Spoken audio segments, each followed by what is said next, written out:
Palavra da Verdade, a exposição bíblica com Hernandes Dias Lopes. Irmãos, sempre que eu vejo um encontro de líderes, pastores, pastoras, meu coração se enche de esperança. O mundo está muito fragmentado. O mundo está dividido. Ideologias, partidos, ambições. Mas a Igreja de Cristo é uma só. Nós somos um só povo. Nós somos um só rebanho. Nós somos uma só família. Não há nada mais lindo no mundo do que a Igreja de Cristo.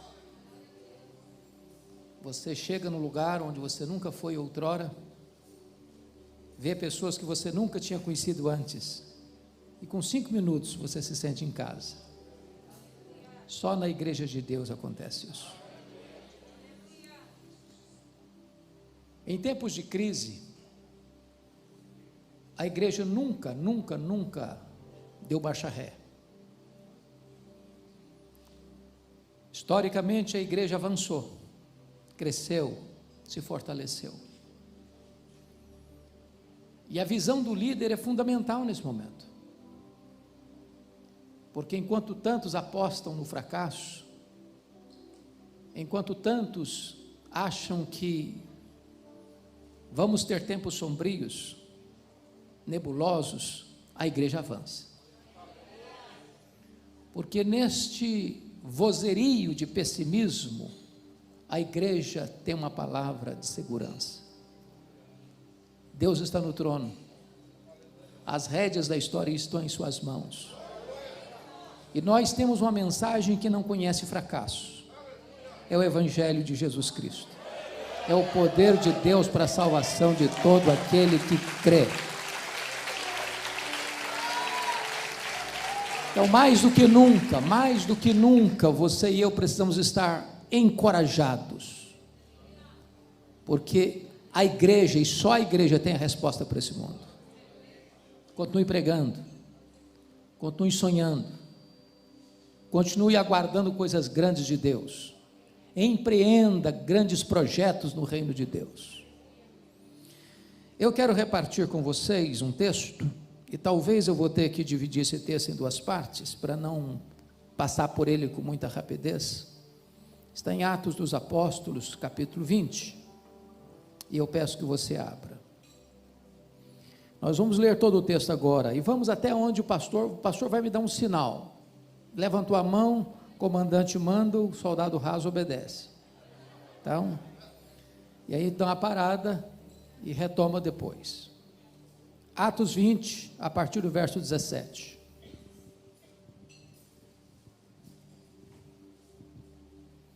De Mileto mandou a Éfeso chamar os presbíteros da igreja. E quando se encontraram com ele, disse-lhes: vós bem sabeis como foi que me conduzi entre vós em todo o tempo, desde o primeiro dia em que entrei na Ásia, servindo ao Senhor com toda humildade, lágrimas e provações que pelas ciladas dos judeus me sobrevieram, jamais deixando de vos anunciar coisa alguma proveitosa e de vou-la ensinar publicamente e também de casa em casa, testificando tanto a judeus como a gregos o arrependimento para com Deus e a fé em nosso Senhor Jesus Cristo. E agora, constrangido em meu espírito, vou para Jerusalém, não sabendo o que ali me acontecerá, senão que o Espírito Santo, de cidade em cidade, me assegura que me esperam cadeias e tribulações.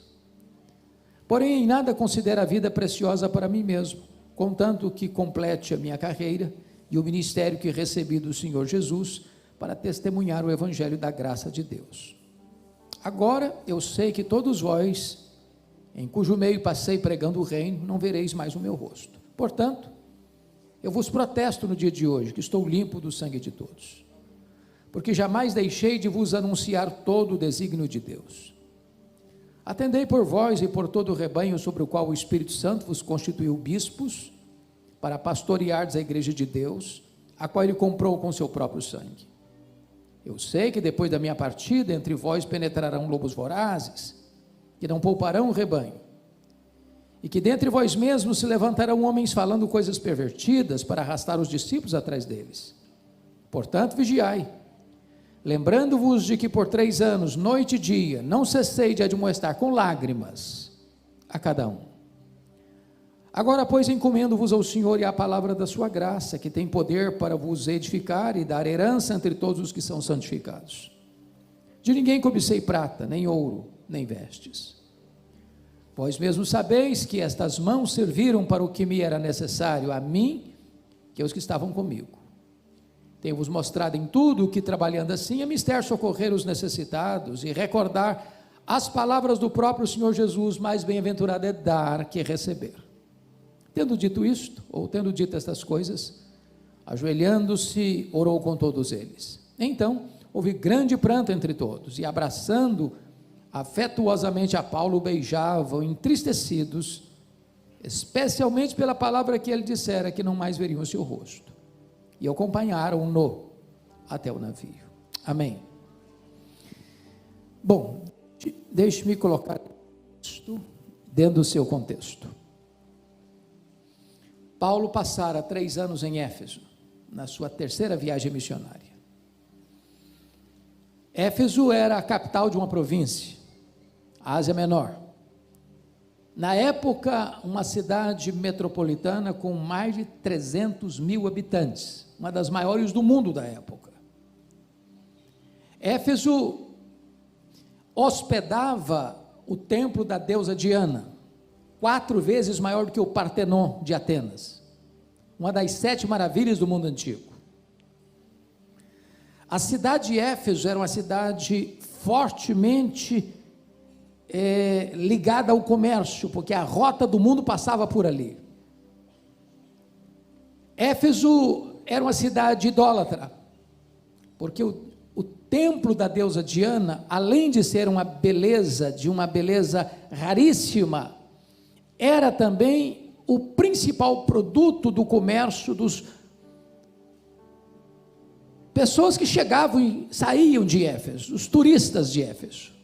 Os nichos do templo, miniaturas do templo, era o principal produto de souvenir.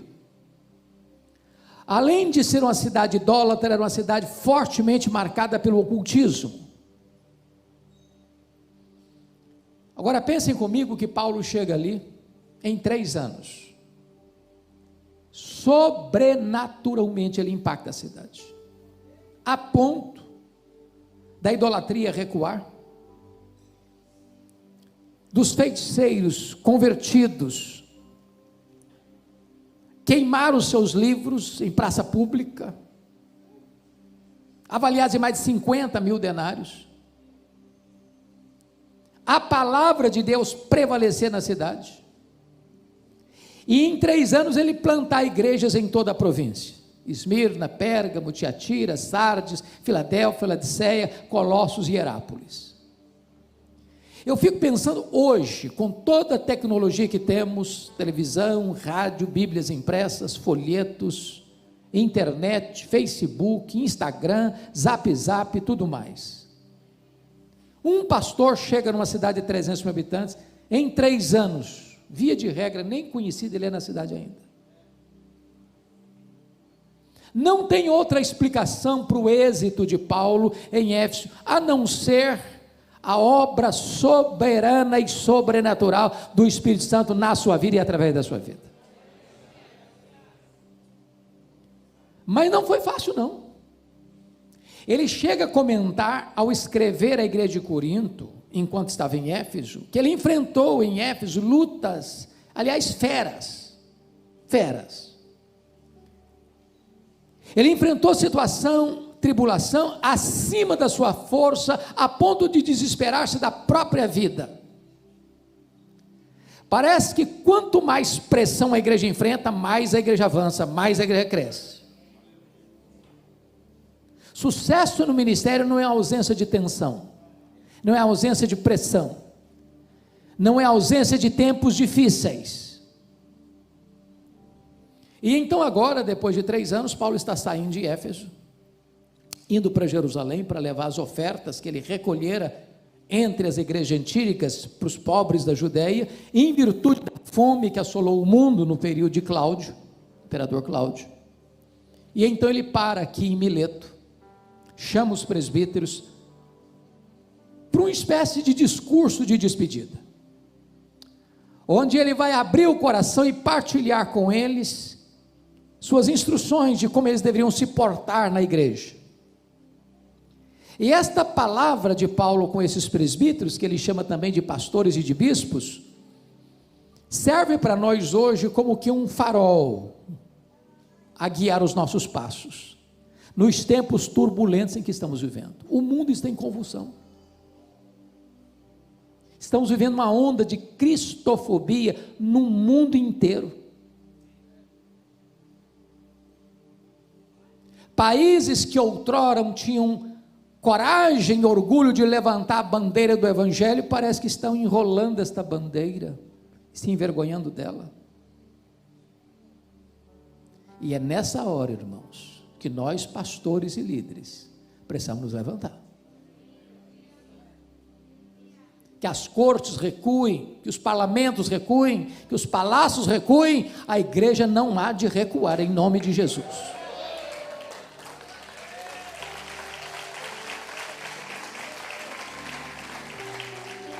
E neste encontro com os líderes da igreja, Paulo vai mostrar alguns compromissos que você e eu precisamos ter. Eu quero partilhar com vocês 7 compromissos que nós devemos assumir hoje. Já assumimos, mas precisamos renová-los. Primeiro compromisso do líder, confira comigo aí, versículo 19, é o nosso compromisso com Deus. Olha o verso 19: servindo ao Senhor com toda humildade, lágrimas e provações que pelas ciladas dos judeus me sobrevieram. A pergunta elementar, básica, mais essencial e não óbvia é: a quem estamos servindo? Porque é possível que a gente entre para o ministério, realize o ministério com motivações equivocadas. Servimos a nós mesmos? Servimos a denominação? Servimos a igreja? Servimos a grupos da igreja? A famílias da igreja? A quem estamos servindo? Porque quem serve a Deus não depende de aplausos e nem se desencoraja com críticas. Quem serve a Deus não está atrás de holofotes. Quem serve a Deus não levanta monumentos a si mesmo. Quem serve a Deus não tem medo de perseguição. A quem estamos servindo?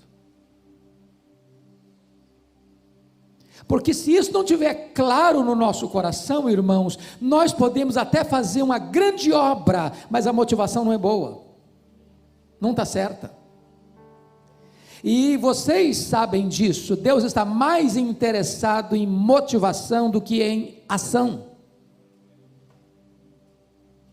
O fato, entretanto, de nós estarmos a serviço de Deus, não significa que vamos ter vida fácil. Ele diz, pelo fato de estar servindo a Deus, ele tem que fazer isso com humildade, ele tem que fazer isso com lágrimas, ele enfrenta provações, ele enfrenta até ciladas. Há determinados problemas que você só enfrenta pelo fato de estar servindo a Deus, pelo fato de você não negociar princípios e valores. O mundo nunca vai nos aplaudir pelo fato de estarmos servindo a Deus, porque o mundo sempre odiou Jesus, e ele vai odiar Jesus em nós. É uma tolice da igreja pensar que se eu imitar o mundo, eu vou ganhar o mundo. Não, o mundo está farto dele mesmo. Você só pode impactar o mundo quando você é diferente dele. A quem estamos servindo? Que o nosso coração, como cantamos agora, tem tudo a ver com Ele, que o nosso coração seja totalmente dEle, porque dEle, por meio dEle, para Ele são todas as coisas. Não é o nosso nome, não é a nossa denominação, não é a placa da nossa igreja, não é o nosso ministério, é a glória dele, nós estamos a serviço dele, nós somos servos dele, nós somos embaixadores dele, nós somos chamados por ele, nós vivemos para ele, para a glória dele, e é isso é a essência do ministério. Segundo compromisso, compromisso com nós mesmos. Olha comigo, por favor, o versículo 18. E quando se encontraram com ele, disse-lhes: vós bem sabeis como foi que me conduzi entre vós em todo o tempo, desde o primeiro dia em que entrei na Ásia. Olha o verso 28, a parte A: atendei por vós. Ô irmãos, isso é tão importante. O que Paulo está dizendo para esses irmãos é o seguinte: olha, vocês conhecem, o dia que eu cheguei aqui, lembram-se disso, pois a minha vida, minha postura, meu ministério, meu trabalho, minha conduta, minhas ações, minhas reações, minhas decisões, desde o primeiro dia até o último dia, hoje, que eu estou indo embora, teve consistência, não houve zigue-zague, altos e baixos, não foi um tobogã. Em outras palavras, a vida do líder é a vida da sua liderança. Seu ministério tem exatamente o tamanho da sua vida. Há um ditado na língua portuguesa que diz que a última impressão é a que fica. No ministério, não pode existir a última impressão, é a primeira, é a segunda, é a última. Tudo precisa estar na mesma régua.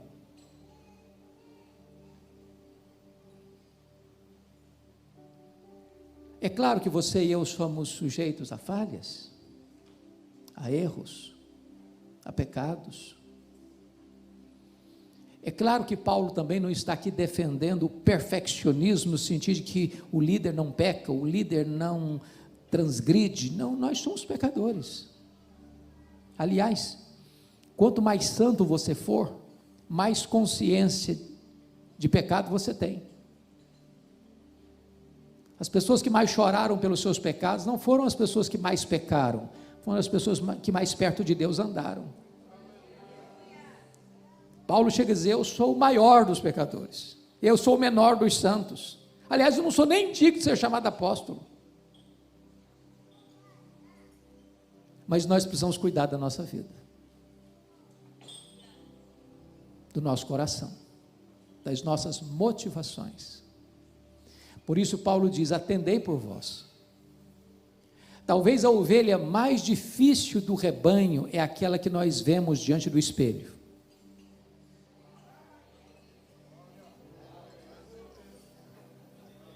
Se nós não pastorearmos a nós mesmos, nós estaremos desqualificados para pastorear todo o rebanho de Deus.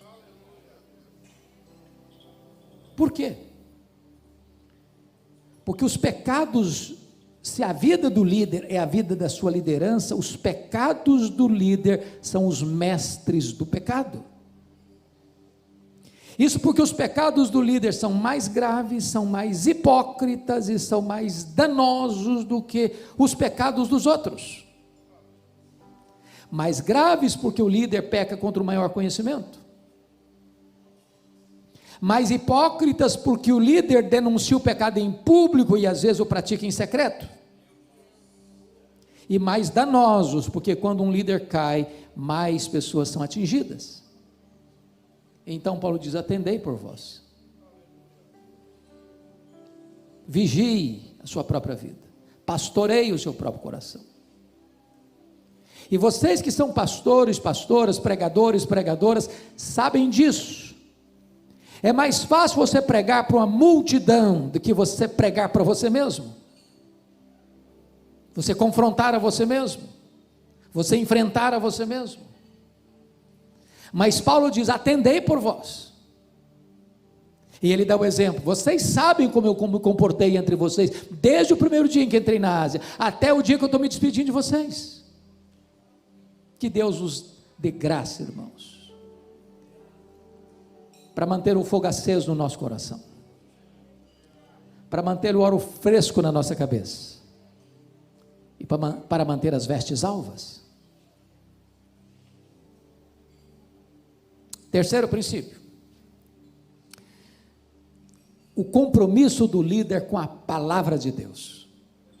Chama a sua atenção para os versos 20 a 27, e eu não sei qual a versão que você está usando, mas na minha versão, a versão atualizada, no verso 20 há dois verbos, anunciar e ensinar.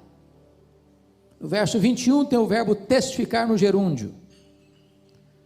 No verso 24 tem o verbo testemunhar.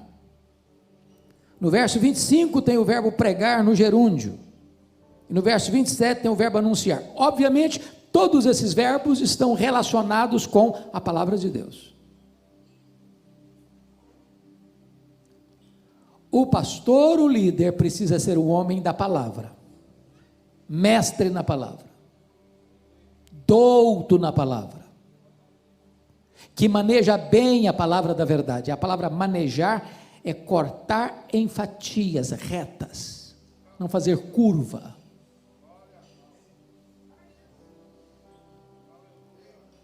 Você precisa comer a palavra, se alimentar da palavra, amar a palavra.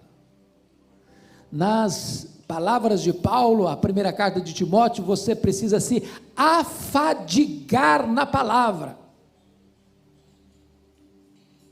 Porque quem se alimenta de leite magro não consegue dar comida boa e consistente para o rebanho. E eu chamo a sua atenção agora para o verso 20.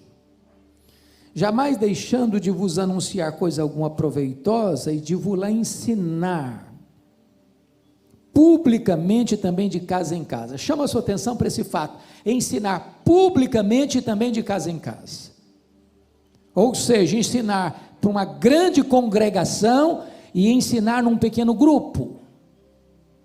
Por que que isso é importante hoje? Para você não correr o risco de ser um pastor seletivo. O que é que eu quero dizer com isso? Cuidado para você não nutrir no coração a falsa ideia de que você é importante. Você não é importante, importante é a palavra.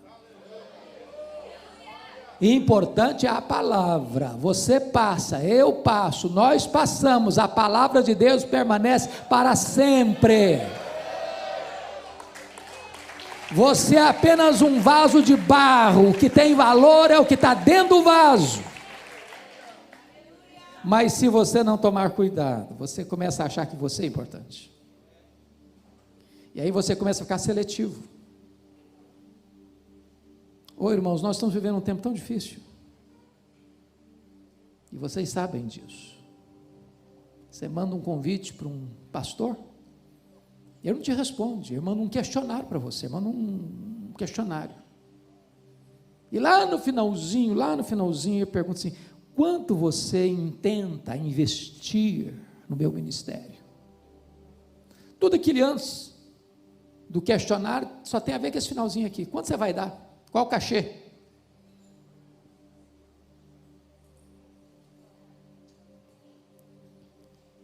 Certa feita, fui convidar um cidadão para pregar, não consegui falar com ele porque ele estava blindado. Tem pastor que está blindado. Com muito custo consegui falar com a secretária, e quando eu fiz o convite, ela disse assim: não, o nosso pastor não prega mais em igreja, só prega em grandes encontros. Eu não me contive, disse: então, fala para o seu pastor que ele é mais importante do que Jesus, do que o apóstolo Paulo. Porque pelo que me consta, Paulo ensinava publicamente e também de casa em casa.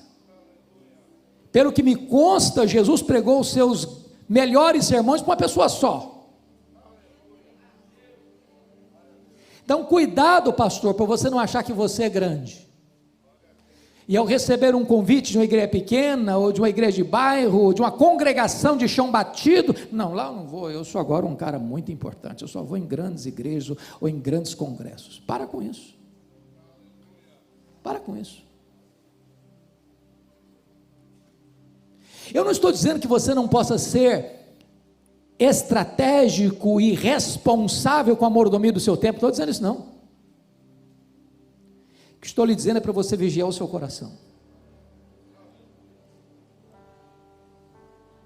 Eu gosto e faço isso. Atendo algumas agendas propositadamente daquela igreja de baixar a portinha assim, ó. Faço questão.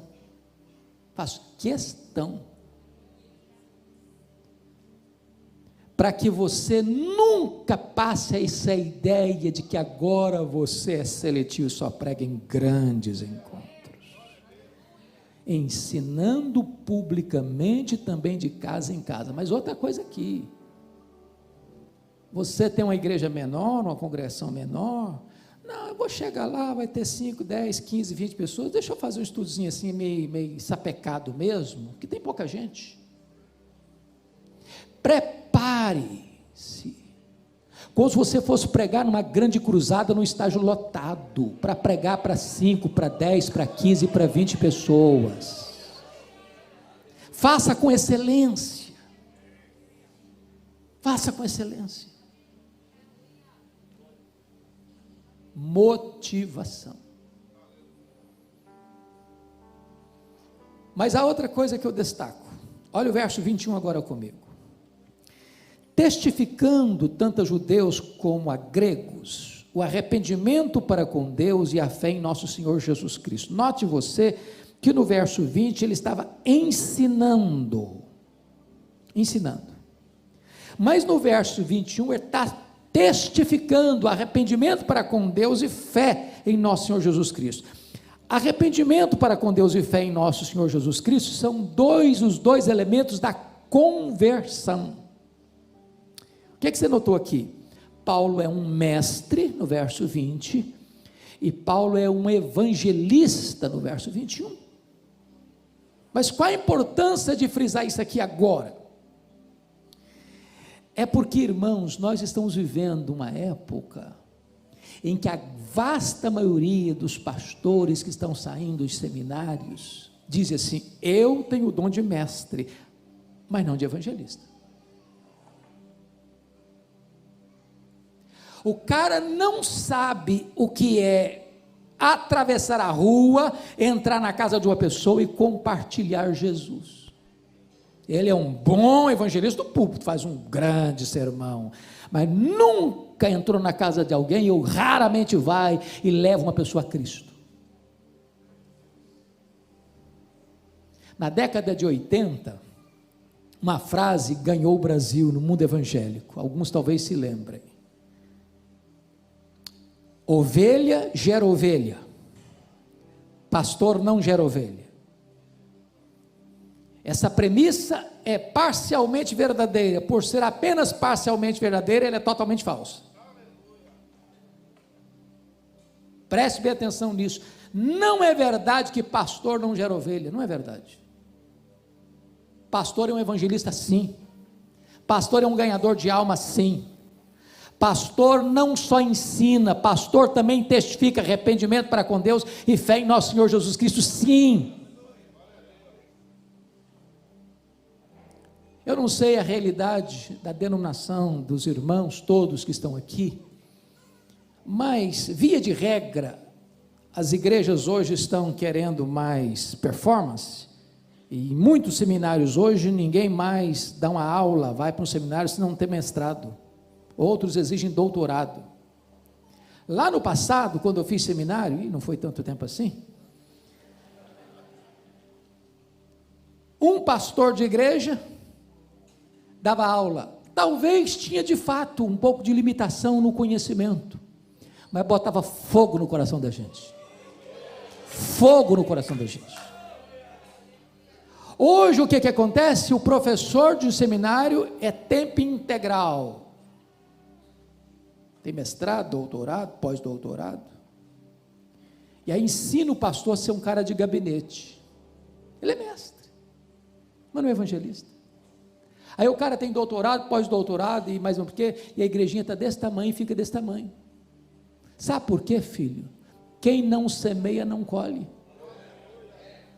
Não adianta. Tem hora que eu tomo alguns sustos na vida. Eu chego para pregar, aí o pastor é uma pessoa de conhecimento bastante limitado. Ele diz: eu estou aqui há 5 anos, já plantei 40 congregações, estamos aqui com 5 mil membros. Dá vontade de ajoelhar nos pés dele. Ele falou: meu irmão, me ensina aí. Ensina aí. Eu não estou com isso dizendo que você não deva ser um estudioso, não. Eu acho que nós estudamos pouco. Pelo menos para sermos obreiros aprovados. Mas eu estou dizendo para você que só você estudar, sem o poder do Espírito Santo, sem fogo no seu coração, sem amor pelas almas perdidas, sem você sair do conforto do ar-condicionado e numa cadeira almofadada, para ir gastar mais as solas dos seus sapatos, do que o assento dos seus bancos, não vai adiantar. Irmãos, o pastor é o exemplo. Se ele não é evangelista, ele não ensina o povo a evangelizar. Se ele não tem amor pelas almas, ele não ensina o povo a ter amor pelas almas. Se ele não tem paixão no coração por ver a igreja crescer, a igreja não vai crescer. A igreja é o espelho do pastor. As nossas ovelhas nos veem mais do que nos escutam. Agora notem mais. Quando chega no verso 27, ele diz assim: porque jamais deixei de vos anunciar todo o desígnio de Deus. Eu amo isso aqui, sabe por quê, irmãos? Porque hoje, às vezes, nós estamos pregando temas da nossa preferência. Nós até pregamos a palavra, mas não pregamos toda a palavra. Nós somos seletivos. E eu não vejo outra forma de você pregar todo o desígnio de Deus, desculpem dizer isso agora, sem você conhecer e talvez experimentar com grande entusiasmo o que significa pregação expositiva. Eu, quando vou pregar numa igreja, via de regra, eu chego à conclusão na leitura do texto. Irmãos, vamos abrir a Bíblia. Eu leio o texto. Aí, terminou de ler a Bíblia, o povo faz assim, ó. Qual a conclusão que você chegou? Esse povo, primeiro, não está acostumado com pregação expositiva. Segundo, esse povo não espera que eu vou trabalhar esse texto. Terceiro, esse povo está dizendo para mim o seguinte: olha, não importa o que o texto diz, eu quero saber o que o senhor tem para falar. Quer dizer uma coisa para você, filho: o pregador só tem um compromisso, é ler a Bíblia, é explicar a Bíblia e aplicar a Bíblia. Deus não tem nenhum compromisso com a palavra do pregador, Deus tem compromisso com a sua palavra. A promessa de que a palavra não volta vazia não é a palavra do pregador, não é a palavra de Deus. Então, fortemente eu encorajo você, meu amado, a estudar a Bíblia, a expor a Bíblia, a pregar a Bíblia, a entender a Bíblia e levar o seu povo a amar a Bíblia. Quando você terminar um sermão, ninguém vai ficar encantado com você, vai ficar admirado com a beleza, a riqueza da palavra de Deus.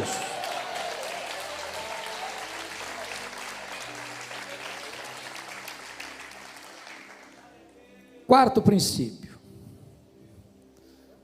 Olha comigo, por gentileza, o versículo 24.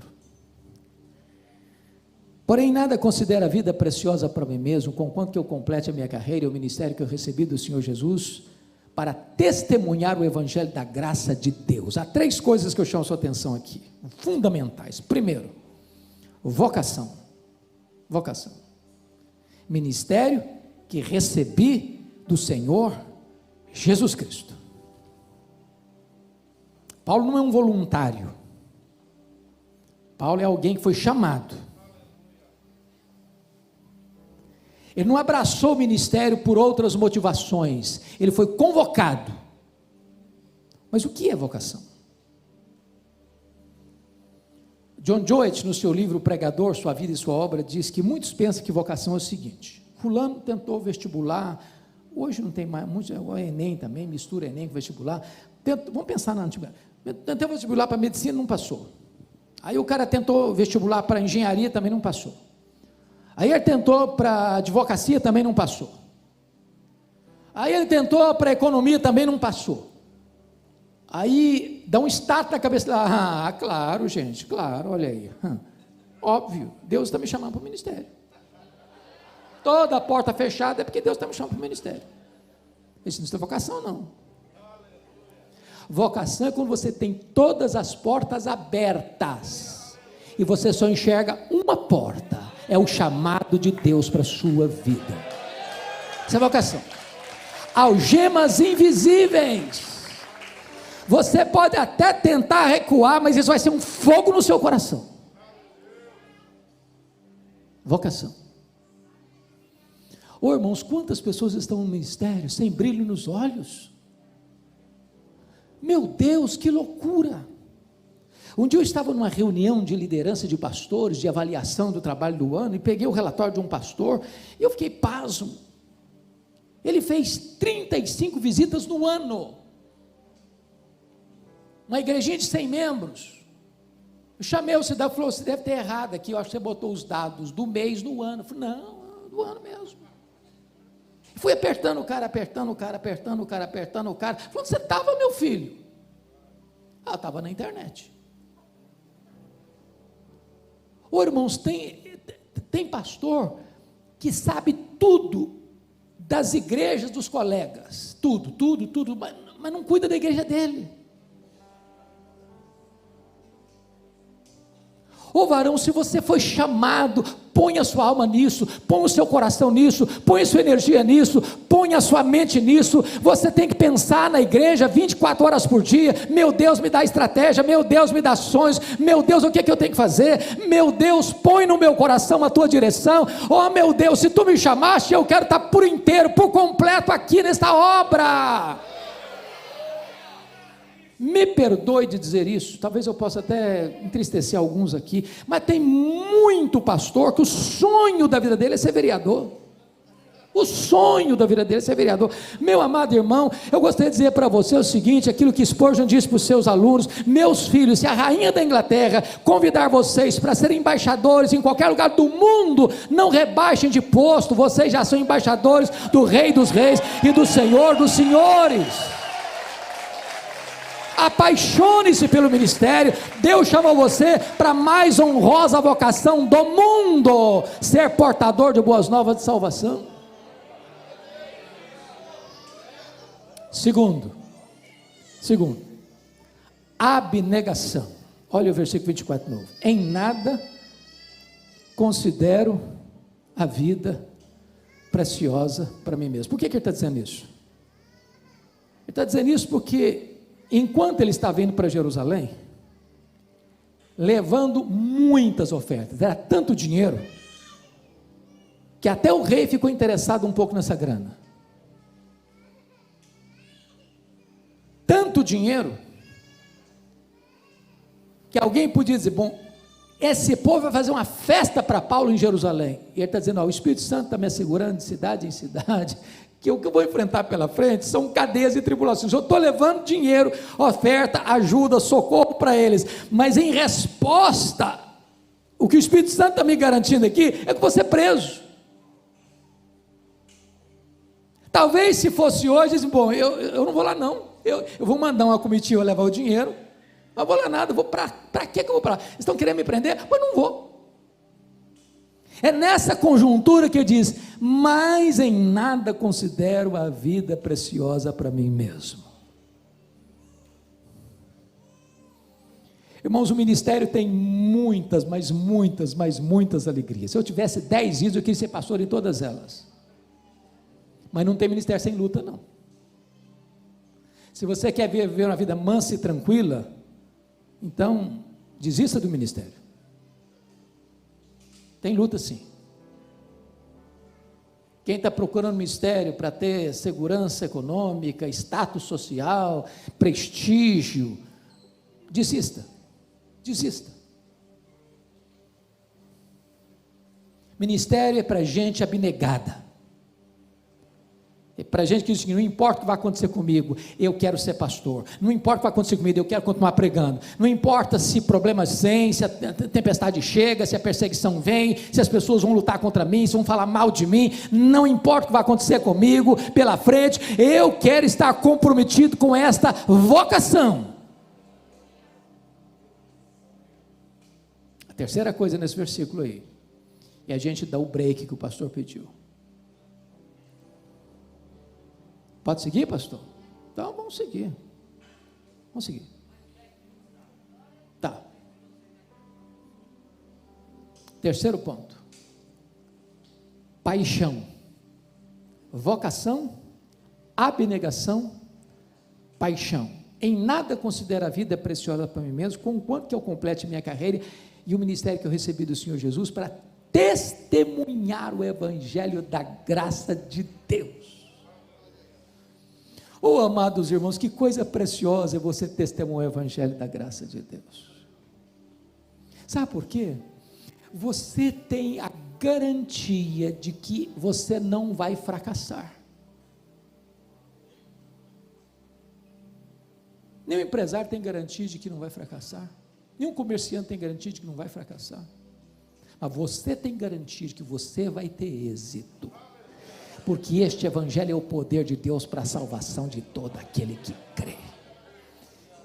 Um dos exemplos para mim mais fantásticos é o que Paulo dá na carta aos Filipenses, quando ele está encerrando a carta no capítulo 4, verso 22, ele diz assim: todos os santos vos saúdam, especialmente os da casa de César. O que era a casa de César? Era um antro de corrupção, de traição, de prostituição, de violência, onde tinha harém de homens e de mulheres, onde os soldados eram treinados para matar crianças, velhos, grávidas. Era um lugar onde tinha os banhos públicos com muita promiscuidade. Era um lugar onde tinha altares aos muitos deuses. Um lugar que não tinha adjetivos para defini-lo, porque se Roma era a cloaca do mundo, não tinha adjetivo para caracterizar a casa de César. Eu estou falando de César aqui, é o Nero, aquele que mandou matar sua mãe, aquele que mandou crucificar os crentes, aquele que mandou queimar os crentes em praça pública, aquele que era louco a ponto de matar membros da sua família. E aí Paulo podia chegar lá e falar: não, isso aqui é jogar pérola aos porcos. E num lugar tão terrível quanto este, ele prega a palavra mesmo algemado, e conversões, e conversões, e conversões, e conversões, e conversões, e conversões. Se você pregar a palavra de Deus num prostíbulo, vai ter conversão lá. Se você pregar a palavra de Deus numa boca de fumo, vai ter conversão lá. Se você pregar a palavra de Deus num bar cheio de bêbados, vai ter conversão lá, porque a palavra de Deus é poderosa.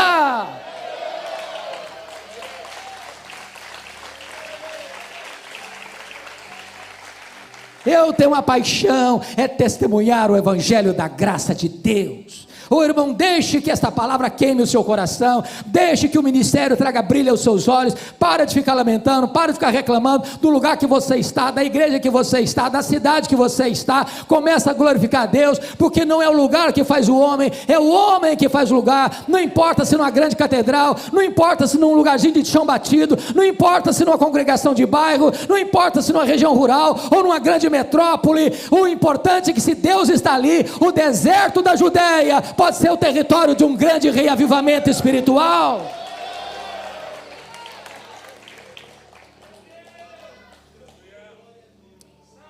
Quinto compromisso. Olha comigo, por favor, o versículo 28 a 30. Atendei por vós e por todo o rebanho sobre o qual o Espírito Santo vos constituiu bispos, para pastoreardes a igreja de Deus, a qual ele comprou com seu próprio sangue. Eu sei que depois da minha partida entre vós penetrarão lobos vorazes, que não pouparão o rebanho, que dentre vós mesmos se levantarão homens falando coisas pervertidas para arrastar os discípulos atrás deles. Então nós já falamos do compromisso com Deus, do compromisso com você mesmo, do compromisso com a palavra, do compromisso com o ministério. vocação, abnegação, paixão. Agora, em quinto lugar, o compromisso com a igreja. Com a igreja. E Paulo diz: atendei por todo o rebanho sobre o qual o Espírito Santo vos constituiu bispos. Deixa eu fazer só uma perguntinha aqui para os colegas. Na igreja que você pastoreia, tem alguma pessoa complicada?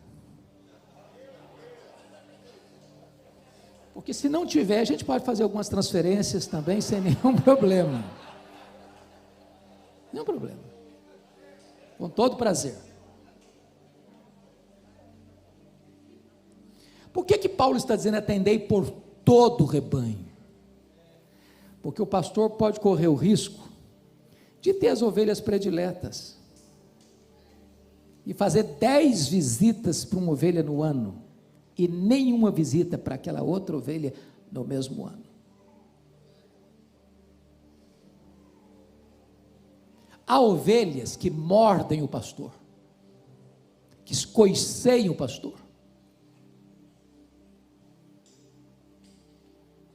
que abalou o pastor. E Paulo diz: atendei por todo o rebanho. Nas palavras de um pastor mais experiente, quando Deus permite isso, isso é lixa grossa,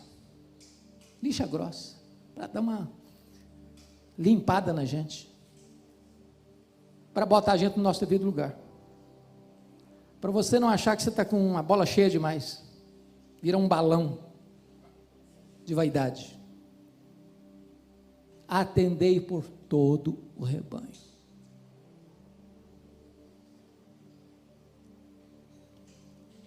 Agora preste atenção, sobre o qual o Espírito Santo vos constituiu bispos. Aqui tem algo sublime para nós. Você conhece igreja onde o pastor é o chefe, é o dono, quem manda é ele, e não fica na frente não, que ele te arrebenta? Tem política de bastidor para ficar ou para sair? O que Paulo está dizendo é o seguinte: ou você entende que é o Espírito Santo quem te colocou ali, ou então você está fora do lugar. Não precisa de política de bastidor, nem precisa e nem deve. Quem comanda a igreja é Jesus. Quem dirige a igreja é o Espírito Santo. A igreja só tem um cabeça, só tem um dono. E o dono da igreja tem marcas nas suas mãos. Eu nunca esqueço uma cena, há alguns anos, com o pastor Aguiar Valvassouras, pastor da igreja Nazaré de Campinas. Eu estava no carro com ele, ele dirigindo, eu aqui do lado, no carona, e um pastor jovem atrás. O pastor jovem começou a contar do seu trabalho, da sua igreja, do seu ministério, e durante alguns minutos ele falou: a minha igreja, minha igreja, minha igreja, minha igreja, minha igreja, minha igreja, estava sendo repetido com exaustão. Lá pelas tantas, o pastor Valvassouras fez um gesto que me marcou. Tirou a mão direita do volante, botou a mão para trás assim, e disse: bota a sua mão aqui, filho. Aí o pastor botou a mão na mão do pastor, o pastor deu uma alisada na mão e disse assim: eu não estou vendo marcas de cravos nas suas mãos. Não só fala mais nada não, eu queria morrer.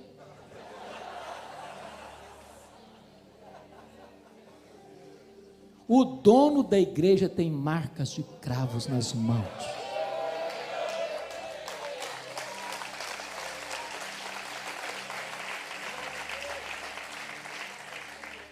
Ô irmãos, como isso é bonito, porque se você sabe que é o Espírito Santo quem botou você ali, você enfrenta a luta, você enfrenta a oposição, você enfrenta a perseguição, você enfrenta a traição, você vai para frente, você é um leão. Agora, não queira botar o homem na frente, não queira fazer política de bastidor, não, porque vai dar tudo errado. Tudo errado. E ele prossegue e diz assim: o Espírito Santo vos constituiu bispos para pastoreardes a igreja de Deus. De quem que é a igreja? De Deus. A igreja não é sua, nem minha, nem nossa. Nós podemos e usamos apropriadamente minha igreja, como Paulo diz, o meu evangelho. Mas é óbvio, quando você diz a minha igreja, você não está dizendo que a igreja é sua, propriedade sua, porque hoje, irmãos, é um negócio esquisito. Tem gente vendendo a igreja, porteira fechada. O cara vende o templo, vende os membros, porteira fechada. Como se a igreja fosse uma empresa particular. Igreja de Deus. Quanto custou essa igreja para ele? Que ele comprou com o seu próprio sangue, porque o sangue do seu filho é o seu próprio sangue. Quando você compreende isso, amado, você começa a entender então qual o seu valor. Você está cuidando do alheio, você está cuidando daquilo que não é seu, você está cuidando daquilo que é de Deus. Você é um mordomo, você é um servo, você não é o chefe. O chefe é outro. O chefe está sentado no trono. E o chefe tem marcas de cravos nas suas mãos.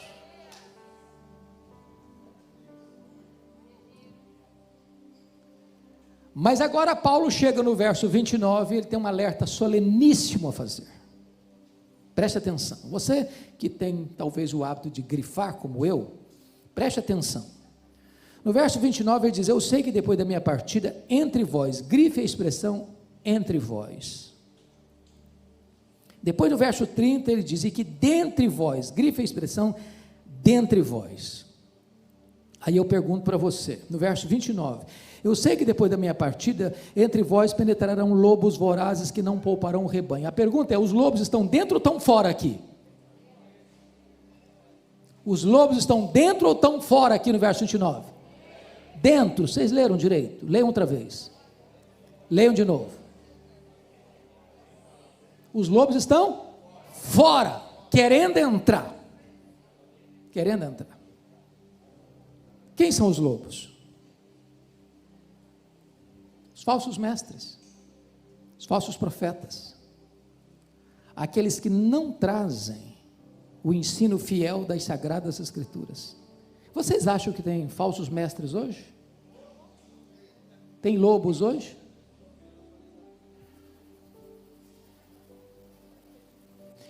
O que Paulo está alertando a você e a mim hoje aqui? Meu amado, você que é pastor, por favor, escute o que eu vou lhes dizer. Por favor, nunca convide alguém para estar no púlpito da igreja que Deus lhe confiou, se você não sabe quem é essa pessoa.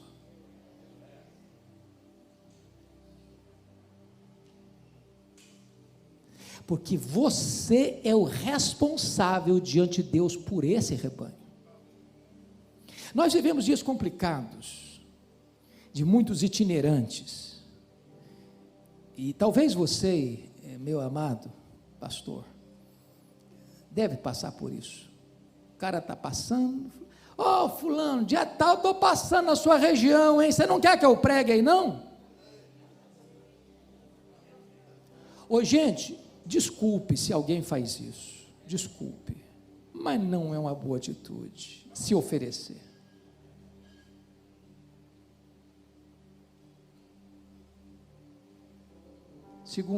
Segundo, não pense que todo mundo que diz que é de Deus, de fato é de Deus.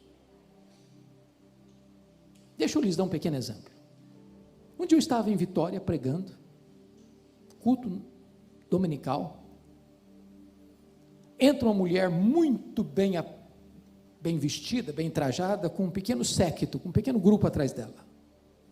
Sentou no terceiro, quarto banco, não me lembro direito, mas não sei como essa mulher mandou um bilhete para mim no púlpito, enquanto eu pregava. Terminei de pregar, abri o bilhete, e ela disse assim no bilhete: o Espírito Santo me mandou aqui hoje, e eu quero que o senhor me dê a palavra, porque tem uma mensagem para esta igreja, da parte de Deus. Bom, Peguei o bilhete, li o bilhete, dobrei o bilhete, botei no bolso, terminei a mensagem, impetrei a bênção. Fui lá para a porta da igreja abraçar os crentes. Essa mulher, cuspindo fogo, chegou e botou o dedo no meu nariz e diz: o senhor impediu que o Espírito Santo falasse à igreja hoje? E eu respondi para ela: o Espírito Santo falou, a senhora que não ouviu. Eu preguei a palavra de Deus aqui hoje. Eu não sei quem é a senhora, não sei de onde a senhora vem, não sei no que a senhora crê, mas pela sua petulância, eu sei que Deus não tinha uma palavra de Deus através da senhora por aqui não.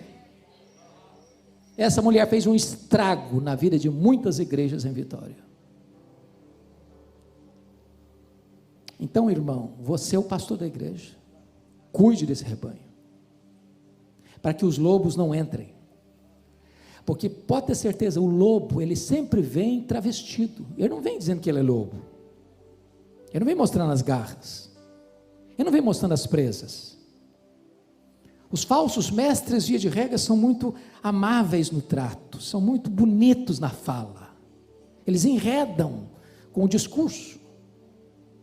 Cuidado do rebanho de Deus, proteja o rebanho de Deus. Deus colocou você ali como um vigilante das ovelhas, porque ovelha, é muito curiosa essa imagem da ovelha. A ovelha é um animal inseguro, míope, teimoso, que não sabe se proteger, não sabe correr, se cai num buraco não sabe se levantar sozinha. Ou você protege a ovelha, ou ela não tem capacidade de enfrentar o lobo. Mas termino agora então esse período com o versículo 29, olha aí comigo. Eu sei que depois da minha partida entre vós penetrarão lobos vorazes que não pouparão o rebanho. A expressão aí agora é dentre vós. Eu pergunto, o lobo está dentro ou está fora aqui? Está dentro, travestido, enrustido, disfarçado, querendo se levantar e se manifestar para fazer o quê? Para arrastar os discípulos atrás de quem? Atrás deles mesmos. Eles não formam discípulos para Jesus, eles formam discípulos para eles. Porque há dois tipos de grupo que gostam de ovelhas: é pastor para cuidar e lobo para devorar. Quantos de nós conhecemos história de pessoas se levantar de dentro da igreja para fazer um levante, um motim, e arranca pessoas, levam atrás deles mesmos? Cabe ao pastor, cabe à liderança da igreja cuidar disso, para que essas pessoas que estão ali, disfarçadas de ovelhas, mas não são ovelhas, não levem esse rebanho para o sacrifício.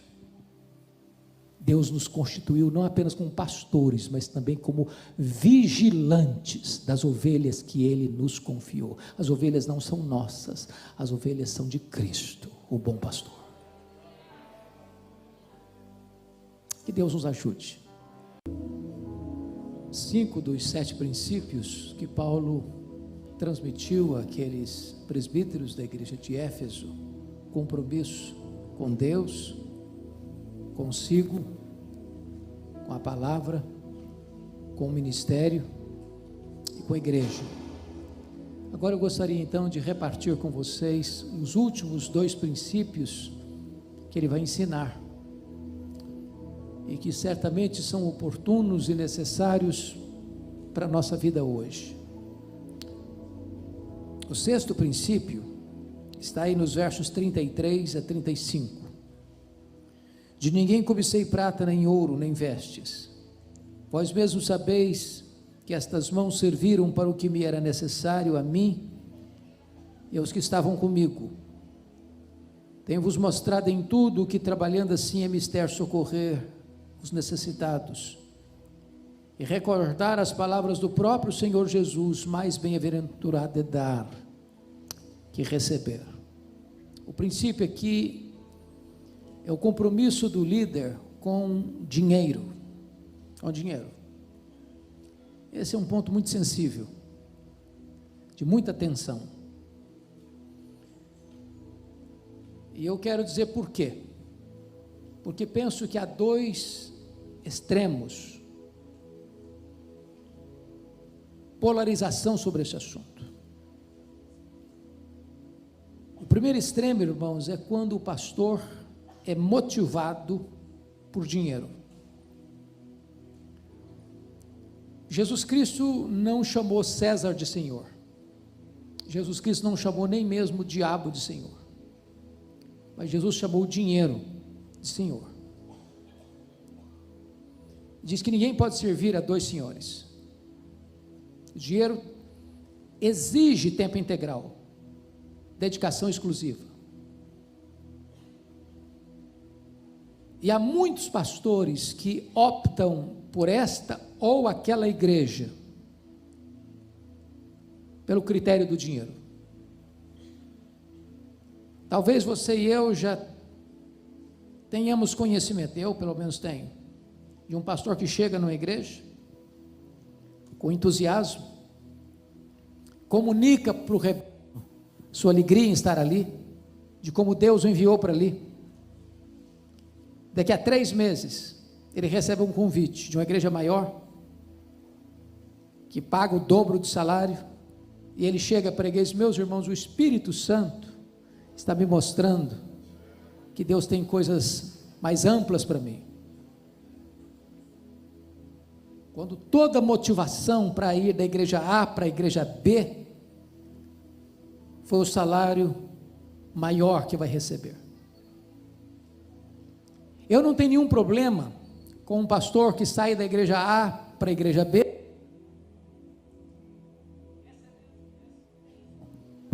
recebendo um salário maior na igreja B do que na igreja H. Nenhum problema. A grande questão é qual é a motivação em ir da igreja A para a igreja B.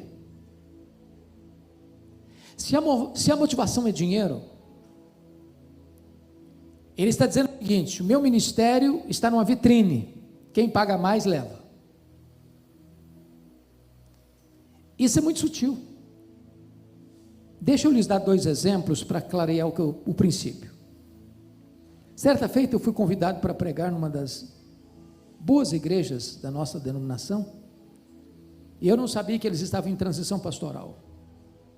Quando terminou o culto, a liderança da igreja me convidou para uma sala e disseram o seguinte para mim: nós estamos em transição pastoral, nós não sabemos o quanto o senhor ganha, a nossa igreja é uma igreja muito bem situada financeiramente, e nós pagamos o dobro do que o senhor ganha lá, não importa quanto é o seu salário lá, nós pagamos o dobro, precisamos que o senhor venha. E eu disse para aqueles irmãos: primeiramente, me sinto honrado com o convite, lisonjeado com a oferta. Entretanto, eu preciso dizer 2 coisas para vocês. Primeiro, eu tenho compromisso com a igreja que eu sou pastor. Segundo, se eu vier para cá porque vocês estão me pagando o dobro, eu estou dizendo para vocês que eu tenho preço, que o meu ministério está numa vitrine, quem paga mais leva. Então eu agradeço o convite, mas eu não venho. Porque se fosse, a motivação não era a igreja, era o dinheiro. Que discurso eu faria para a igreja que eu era pastor? Meus irmãos, eu estou saindo porque lá vão me pagar mais. Segundo exemplo, quando eu estava fazendo meu doutorado nos Estados Unidos, fui convidado para pregar numa das grandes igrejas, e a oferta que me fizeram era 4 vezes o que eu ganhava, 4 vezes. Alguém me disse: você é louco não aceitar um convite desse? Fica aqui 5 anos, resolve a sua vida financeira, depois você volta. A grande questão é: quanto vale o seu ministério? Qual a sua motivação? Ele disse: muito obrigado, mas eu não venho. Eu tenho compromisso com o rebanho, sobre o qual o Espírito Santo me constituiu bispo. Então, muito obrigado, eu não venho. Vigie o seu coração, meu irmão, para que o dinheiro não seja o vetor que vai governar suas decisões. Nós estamos vivendo, irmãos, um tempo difícil, onde pastores e cantores evangélicos são tratados, às vezes, como astros de cinema. Pastores que exigem cachê para pregar. Cantores que só pregam se o cachê for muito bom. E quando nós contribuímos para essa cultura, nós nos tornamos coparticipantes desse pecado. Eu não tenho nenhum problema de convidar um pregador, e eu sempre fiz isso, e honrar a pessoa que eu convido, com oferta. Agora, também tem outro princípio. Se ao convidar um pastor, diz, eu vou, mas o meu preço é tanto, ainda que a oferta que eu fosse dar, no meu coração estava definida maior do que ele pediu, eu desconvido. Muito obrigado. Você vem não. Porque ministério não é negócio. Pastorado, irmãos, não é troca, não é barganha. Se você atender um convite por causa da oferta que lhe foi feita, você questione a sua motivação. Questione a sua motivação. Volto a lhe dizer, você deveria aceitar um convite para pregar numa congregação que não possa lhe pagar nem a gasolina para você ir. Quantas vezes já fiz isso? E aprendi uma coisa, pastor, que eu fazia errado. Um pastor um dia me ensinou isso. Se você for pregar na igreja mais humilde, lhe der uma oferta de R$20, receba, nunca rejeite uma oferta, isso é orgulho. Ainda que, ao receber, você resolva fazer outra coisa. Agora eu recebi, eu gostaria, pastor, que o senhor pegasse essa oferta, comprasse um presente para sua esposa. Mas você recebeu. Não há ninguém tão pobre que não possa dar, não há ninguém tão rico que não possa receber.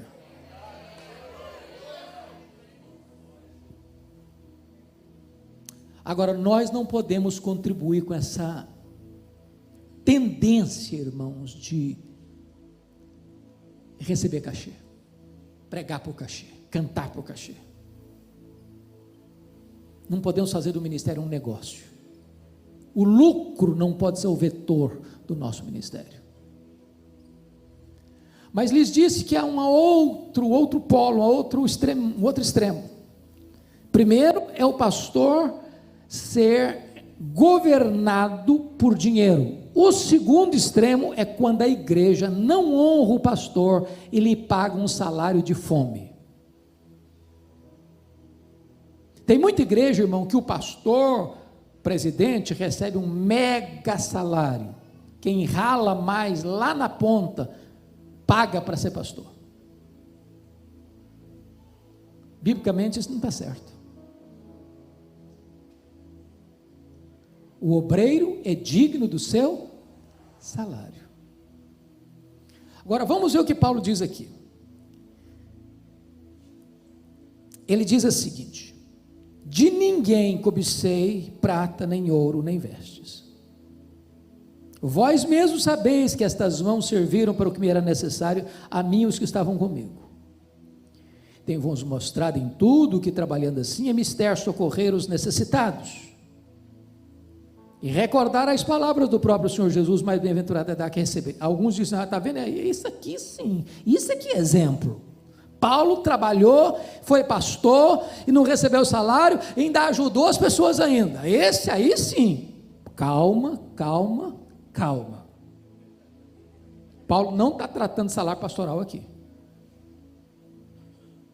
Se você quer saber o que ele pensa sobre salário pastoral, você tem que ler 1 Coríntios capítulo 9, lá ele trata do assunto, e ao tratar do assunto lá, ele aplica o mesmo princípio do Antigo Testamento para o Novo Testamento, e diz que o pastor merece primícias, um salário de honra. Agora, o que ele está dando de exemplo é o seguinte: quando a igreja era munheca, mão de vaca, pão dura, e não pagava o salário para ele não deixava de ser pastor não, ele ia fazer tenda, ele ia trabalhar para ser pastor, porque ele não é pastor por causa de dinheiro, ele é pastor por causa de um chamado que ele recebeu de Deus.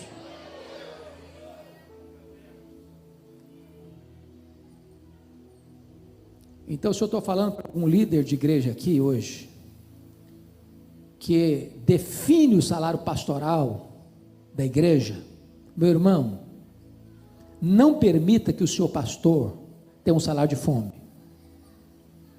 Que o seu pastor não durma de noite sabendo como é que ele vai pagar as contas.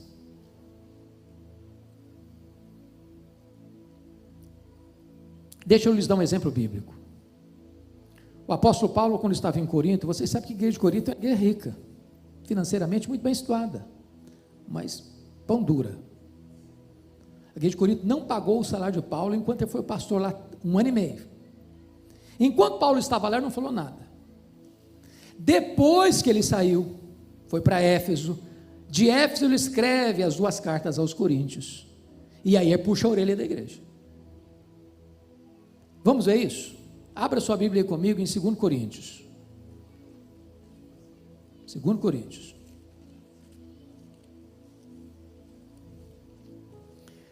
Lá no capítulo 11,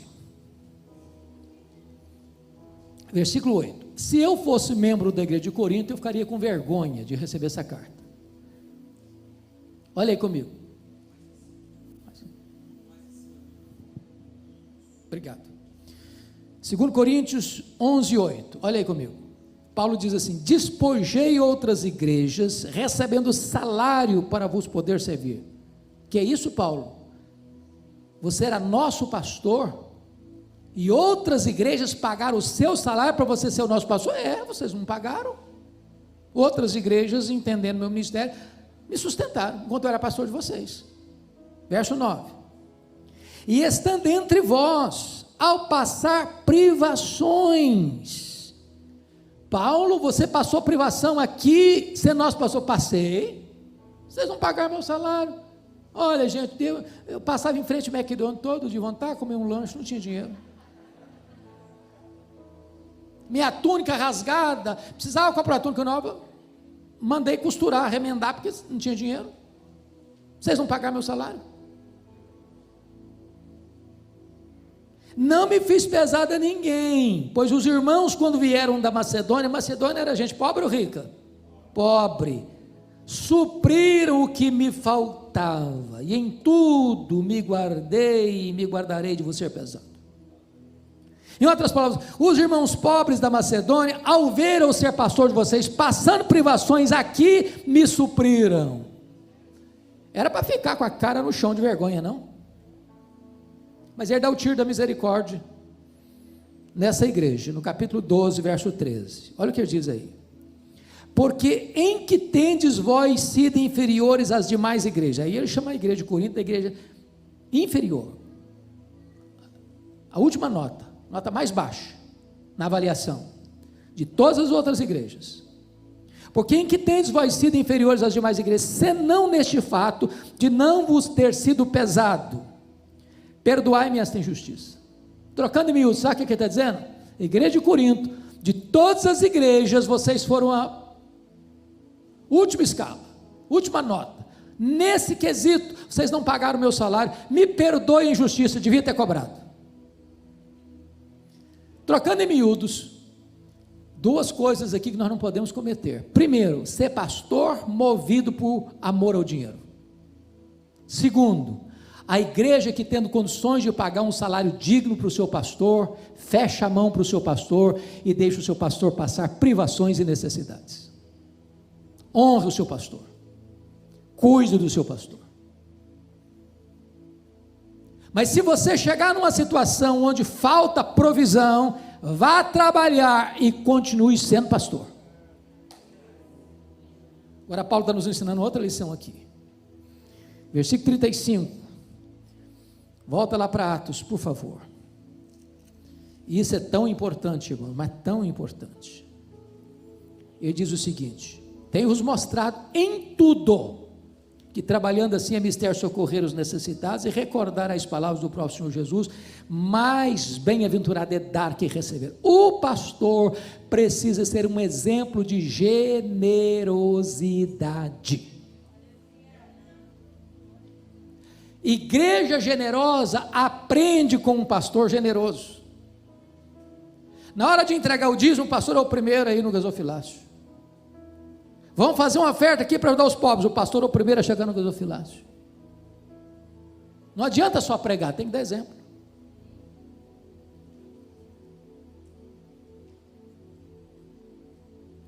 Oh, amados irmãos, como isso é fundamental, porque as nossas ovelhas aprendem muito mais olhando para nós do que escutando a nós. Generosidade é a alegria de dar. Não estou falando de barganha não, porque tem muita gente hoje que dá com motivação errada. Se você der 900, vai receber 10 mil. Bom, se a minha motivação é de receber 10 mil porque eu dou 1.000, minha motivação é dinheiro. Eu dou para a glória de Deus, eu dou para socorrer o necessitado. Eu sei que Deus é o Deus que retribui. Deus não fica em dívida com ninguém. Quem ajuda o pobre, diz Provérbios, empresta a Deus. A alma generosa prosperará. Aquele que retém mais do que é lícito, vaza pelos dedos, é pura perda. Se você é generoso, Deus certamente vai multiplicar a sua sementeira, mas cuidado com a motivação. Deus está mais interessado em motivação do que em ação. Então, o líder precisa saber muito bem como é que ele cuida de dinheiro. Quer ver uma coisa muito simples? Desculpe dizer isso. Pastor, não cuide de finanças da igreja, sobretudo se você estiver sozinho. Mas eu sou honesto. Claro que você é honesto, mas a Bíblia diz que você tem que fugir da aparência do mal. Quando Paulo levantou aquela grande oferta entre as igrejas gentis para mandar para Jerusalém, perceba isso, ele não levou a grana não, ele nomeou uma comissão para levar. Isso é transparência, isso é cuidado, isso é prevenção. Então, pastor, cuidado com dinheiro, não faça obra por amor ao dinheiro. E igreja, cuide do seu pastor, dando a ele um salário digno.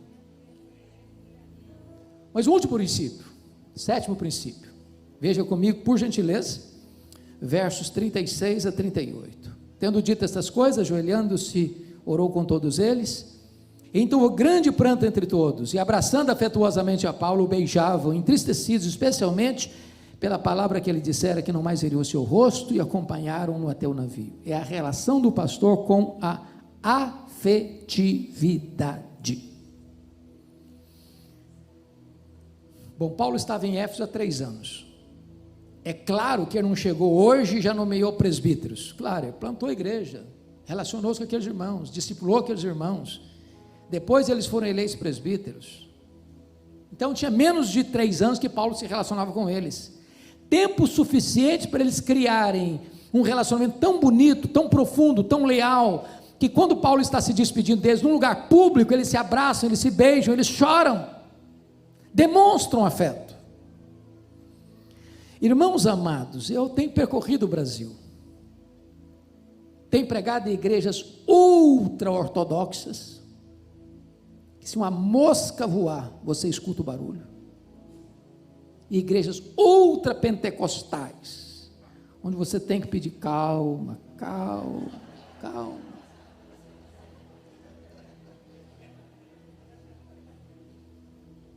Sabe onde os pastores enfrentam mais tensão na igreja? Não é com as ovelhas, é com a liderança. Pastores com úlcera, pastores com insônia, pastores com depressão, pastores doentes emocionalmente, líderes que na igreja uma bênção, cantam, quando ficam ao redor de uma mesa, viram um monstro,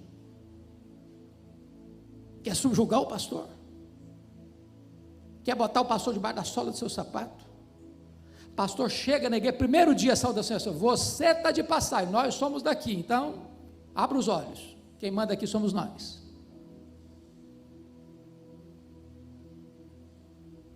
Seus líderes precisam ser os seus amigos mais achegados. Eu estava pregando um congresso de pastor certa feita em Águas de Lindóia, e eu fiz uma pergunta, e a pergunta que eu fiz aos pastores foi essa: qual foi a última vez que você beijou os seus presbíteros, seja presbítero, diácono, ou líder da sua igreja? Houve um silêncio sepulcral na sala, ninguém levantou a mão. Tomei um susto, até que um mais corajoso levantou no fundo da sala e respondeu assim: beijar não beijei não, mas vontade de morder eu tive algumas vezes.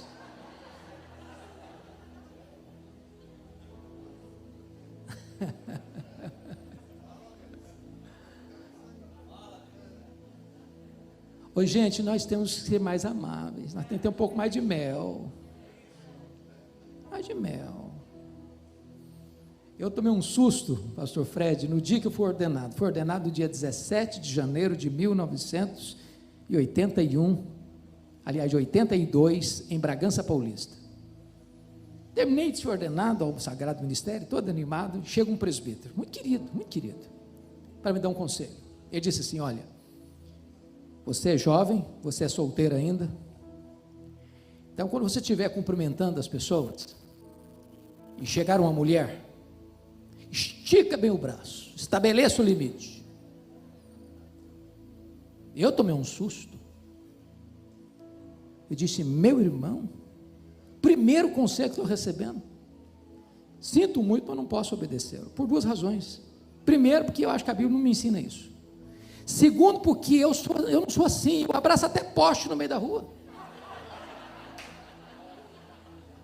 Não dá para mim esse trem, não. Agora, o que eu vou prometer ao senhor é o seguinte: eu quero abraçar a criança, a adolescente, a jovem mais bonita da igreja, a senhora e a vovozinha de 90 anos do mesmo jeito. Do mesmo jeito. Se a pessoa vier tirar uma casquinha, você não chega para lá também com educação. Não precisa ser indelicado, não. Com educação. Se você quiser tirar a casquinha, então bote a boca no pó e se arrependa. Agora, seja amável com as pessoas. Seja doce. Pastor tem que ter cheiro de ovelha. Pastor é aquele que a criança corre e abraça as suas pernas e pula no seu colo. Trate os seus líderes com honra. Pare de querer ser, esse aqui é meu protegido, é meu amigo, o outro lá, e começa a fazer política de bastidor. Para com isso. Ama seu povo, ama essas ovelhas. Uma coisa é amar a pregação, outra coisa é amar as pessoas para quem você prega. Eu escutei de uma estrela por aí afora: eu gosto da multidão, mas de gente não. Esse negócio de gente me encostar, me cumprimentar, me abraçar, não dá para mim. Aí sabe o que está acontecendo hoje?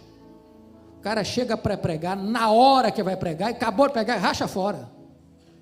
Não gosta do culto, não gosta do louvor, não gosta da congregação, não gosta do povo. Ele gosta do glamour, ele gosta do holofote.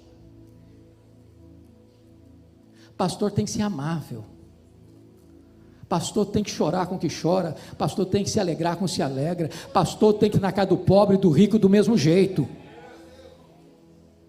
Deixa eu lhes dar 2 exemplos para encerrar. Um dia eu estou abraçando o povo na porta da igreja, depois do culto. Aproxima-se uma irmã e diz assim: pastor, o senhor sabe por que eu valorizo tanto o seu abraço aqui na igreja? Eu falei: não sei não, filha, por quê? Ela me respondeu: porque é o único abraço que eu recebo na semana.